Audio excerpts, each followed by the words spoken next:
Oh, well, folks, the flapjacks got flipped straight onto the floor. Yes, they did, okay? We got a few things to talk about in today's video, a few things going on in the market, a few things, stocks I want to bring to your attention, okay? And I have one piece of good news. I have several pieces of bad news here in today's video. I appreciate everybody joining me, as always. Thanks for being subscribed. Let's just get straight into this, okay?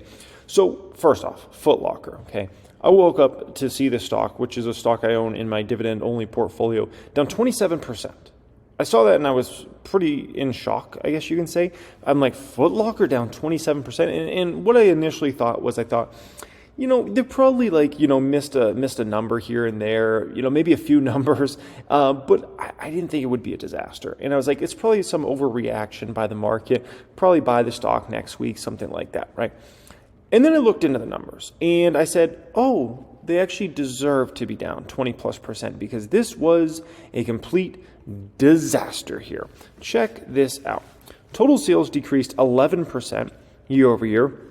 Comp store sales were down 9%. Now, for anybody that's maybe a little newer to the market, you don't know much about comp store sales and what's a good number, bad number, those sorts of things.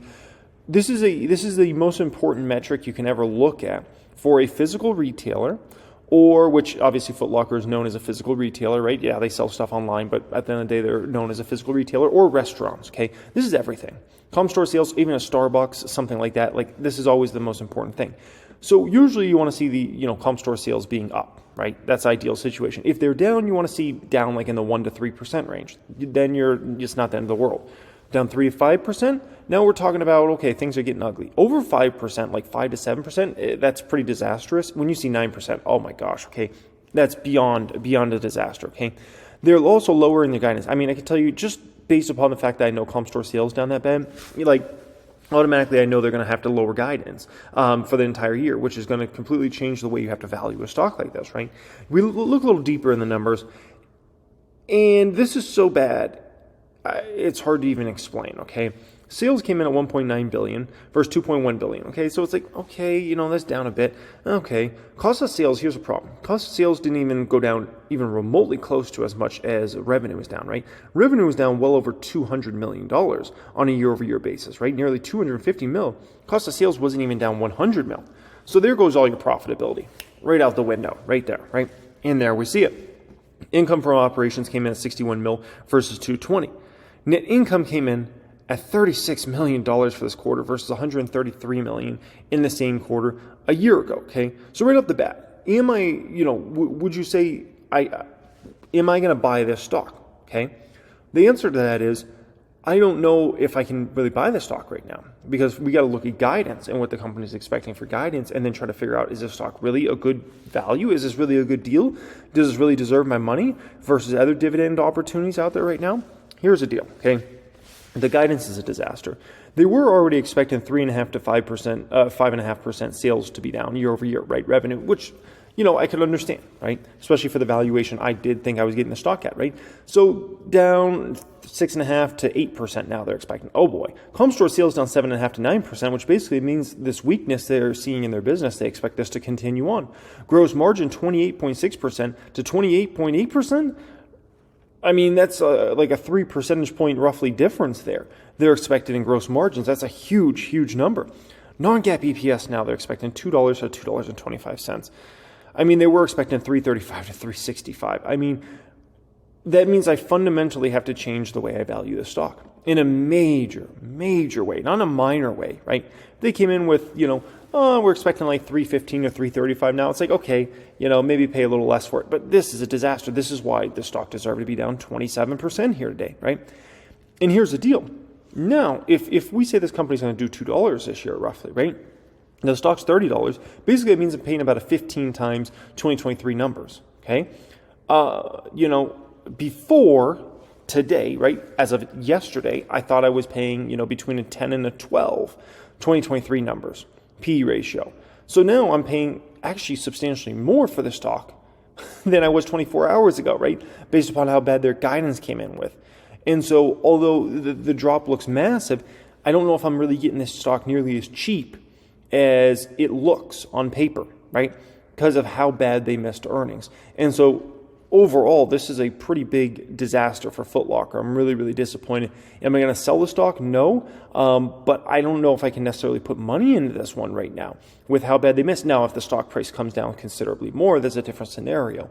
But as of right now, it's not like I'm actually getting great pricing on this stock, and that's shocking. When you see a stock down 27%, to not be getting great pricing on that is pretty shocking, right? Now, this leads into a bigger problem we have. That gets into the market, right? Because you look at a lot of these apparel-related companies, clothing companies, whatever you want to call them, right? They're not doing too well. Nordstrom's down about 2% year-to-date. Nike's down almost 4% year-to-date. Foot Locker's down over 18% year-to-date. Macy's is down 26% year-to-date. And Revolve's down about 26% year-to-date, right? And so, nonetheless, folks, all these clothing-related companies are down pretty big. Now, part of the reason, I believe, is from the first half of the second half of 2021 through the first half of 2022, there definitely was kind of a boom in clothing-related sales. Why was this? Well, it was because the world was opening back up. People started going back to school, right? Obviously, people started going back to work, offices, all that stuff, right? And so it was kind of like a huge short-term boom for clothing sales. And obviously, all that's gone, okay? But there's something, I think, more troubling here, okay? Much more troubling. What this shows me is how bad the consumer's really hurt. Let's think about clothing sales. For the most part, clothing is a little bit of a want, right? I feel like almost everybody, the majority of the U.S. population at least, has plenty of clothing, right? But people go buy new clothing because they're like, oh, I want to change up my style, or oh, that looks nice, I want to buy that. It's usually a want-based thing, right? It's not really a needs-based thing, especially for mass clothing. And so what we see playing out here is this just shows you how bad the consumer is really hurt right now when you see things like this. Now, this gets way more troubling, in my opinion, than just what we looked at here, okay? So look at Amazon. Amazon's up 35%. I wouldn't be surprised if Amazon's taken a lot of market share this year. And I actually told my private stock group a story recently where I actually went to Foot Locker and then I went to Dick's Sporting Goods. I was looking for a specific style of athletic shorts I want for the summertime, right? And I couldn't find what I was looking for at those stores. So where did I go? Amazon. And I found exactly what I was looking for a super affordable price. And I got them in the mail, I put them in the washer, and they're awesome. Okay, absolutely awesome. I love them. And I can tell you they're far cheaper than anywhere else. And so I wouldn't be surprised if right now Amazon's actually taken major market share in apparel. I wouldn't be surprised at all clothing related sales, because when, they're starting to have a better inventory than other folks out there, right? Which is one of many reasons why I'm buying Amazon. Now, this gets in a more troubling thing, because you got to understand, Bath and Body Works, this stock was up 12+% in the last couple trading days, right? And so it was interesting because I saw the stock up, and then I watched Fast Money last night on CNBC. And they kind of pitched it as like Bath and Body Works was doing really well. And so I assumed, that's great. Bath and Body Works doing good. Consumers doing well. Okay. And then I looked into the numbers, folks, and the numbers were bad for Bath & Body Works. We went through the numbers in the private stock group here today. The numbers were bad for Bath & Body Works. And I'm talking about EPS down roughly 50% on a year-over-year basis. I'm talking about comp store sales being negative in the United States of America and Canada. I'm talking about the direct business being down double digits in the United States and Canada. Direct business meaning basically their online business. I could tell you, numbers were bad, horrible. Not quite as bad as Foot Locker. That was a whole different situation, but dang, they were bad. Okay, and so when you're seeing this play out, it's a little scary because these are smaller ticket purchases, right? Foot Locker, I mean, most stuff in there is under $150, under $100, right? And it's not like it's, you need to take a loan to buy their stuff. Bath and Body Works, like I went to the front page of Bath and Body Works, like look at, $14.99 candles. Like most stuff at Bath and Body Works is under $20, right? Soaps and shampoos and candles, stuff like this, right? And it's funny, they put a thing right on the front page, get $10 off any $30 purchase, which definitely means they're promotional right now when it comes to Bath and Body Works. So that's a little troubling. That's a little troubling to see where the consumer's at right now, that they're cutting back on even a lot of these smaller purchases, which is never a good thing to see, at least in the short term, right? And then it led me to think, okay, Bath & Body Works, they used to become part of a company named L Brands that I used to own many years ago. And they used to be part of this with Victoria's Secret and Pink, okay? And basically Victoria's Secret, Pink, they broke off, and Bath & Body Works, they broke off. They're their own companies, right? And you look at a company like Victoria's Secret, company's pretty much at the lows it's been since they went public, right? Which goes to show you the weakness in that business as well. And so overall, this doesn't scream the consumer's necessarily in a very good place right now, okay? This is screaming like the consumer's in a tough spot right now. And the Fed needs to really, really pay attention to this in a meaningful way, right?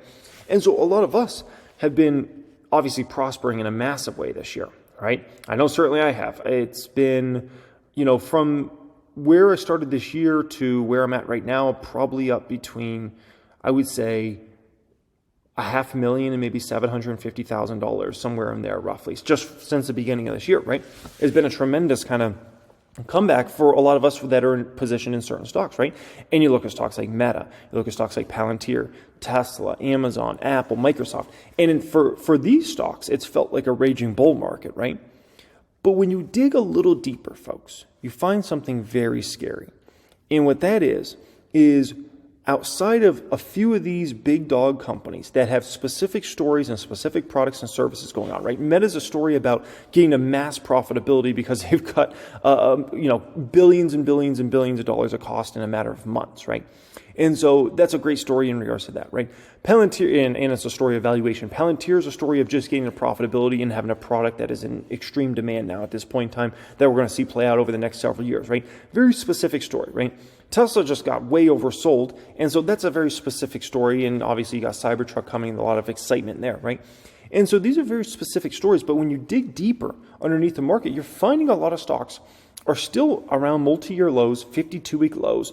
They're not in some raging bull market. They're not in a good place.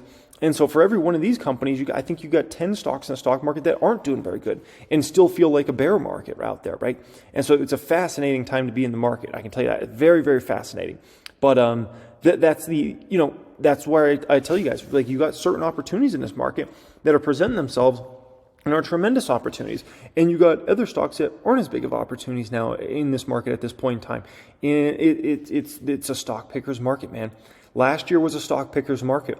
There were some, and some people picked some really bad stocks, oil and gas stocks, and gotten absolutely trashed. And the safety stocks that have all, faltered in quite a significant way now at this point in time, right? And meanwhile, if you were buying Meta last year, if you were buying Tesla last year, if you were buying, Amazon and Apple and Microsoft and Shopify and Netflix, if you were buying those sorts of stocks, you're not up a small amount. You're up a gargantuan amount. You're up extreme percentages, like hard to even fathom those percentages in such a quick amount of time, right? And so we got a haves and have-nots market. It's very intriguing, right? Now, this all leads back to the Fed, right? And here's the deal. Inflation's coming down so much faster than I think anybody anticipated. True-flation has us at 3.15% here today, okay? This basically guarantees that the next inflation report in CPI is going to come in at a low 4, and I think it's looking like a higher and higher probability we could come in at a high 3, okay? Which means the discrepancy between the Fed funds rate and what CPI is at is even going to be to a bigger extent, okay? Which means the Fed better not raise. If they raise, it'll be the most incompetent move they've made. If they raise this next time, it'll be the most incompetent move the Federal Reserve has made since they kept rates artificially low all the way through the beginning of 2022 when they should have been raising rates, and everybody and their grandma knew inflation was already becoming a problem at that time, right? Anybody that ran a business already knew inflation was a concern, was a problem, right? And saw the cost of everything starting to go up in a meaningful way throughout 2021. And the Fed decided to still pump money out there, right? They decided to still keep rates at 0, and they decided to do that all the way through the very beginning of 2022 until they finally woke up and they realized what everybody that ran a business already realized. Cost had gone up to extreme amounts, and they just weren't reacting to that, right? And so if they raise, I can tell you this would show the most incompetent Federal Reserve that we've ever seen in history, to be honest, if they raise. It makes no sense. When you see the weakness in these companies' earnings, I can tell you, they're not going to be happy with 50% declines in EPS forever and their net incomes. They'll start cutting more and more employees, and you'll start to see a bigger and bigger shift up in unemployment in that situation, right? And so, nonetheless, if the Fed raises rates with inflation coming down as fast as it's coming down, I can tell you they're going to make the biggest mistake they've made since 2021 when they kept rates at 0, okay? That's all I can tell you about that. And so, nonetheless, I don't expect them to be as dumb as they've been in the past, and I think they're going to get a little smarter, and they're not going to raise rates, and they're going to keep rates the same. And then ultimately, I think they'll end up cutting rates likely later on, at some point in the summer or in the fall time, in my opinion, in regards to that. Okay, now you got to kind of prep up for this and be understanding of a few things. Okay, because when the Fed's going to start cutting rates, there's going to be a lot that's going to happen. Okay, Treasury yields will start going down in that scenario, and savings account yields are going to start going down. So why that's important is when these start going down, basically that money is going to have to start going other places, right? People could keep it in their savings account when it starts yielding only 2% instead of 4% and things like that. And people can keep them in treasuries in if they're yielding 2 or 3% versus 5%. But what more than likely usually happens is people start funneling some of that money back into, guess what? The stock market, okay? Now, also, when you cut rates, long duration assets usually increase. Okay, it doesn't work perfectly as far as the timing. Sometimes there's a few months of a lag there, and sometimes you can get some volatility and move down in the market in the short term. But ultimately, a lower rate environment is great for long duration assets. Think a la growth stocks. And the way a lot of folks run DCF models is they essentially divide out their numbers by whatever the Fed funds rate is at the end of the day. And so if you're dividing by a 5 number, it's a much different number than if you're dividing by 2 or dividing by 1 if the Fed funds rate's at 1, right? And so nonetheless, Wall Streeters, algorithms, everybody's willing to pay much more for assets when rates are lower rather than higher. And that's something obviously we experienced in a pretty extreme example in 2022 as the rates were just kept going up, stocks just kept going down and down and down, right? We felt the full effects of that. And so do keep that in mind.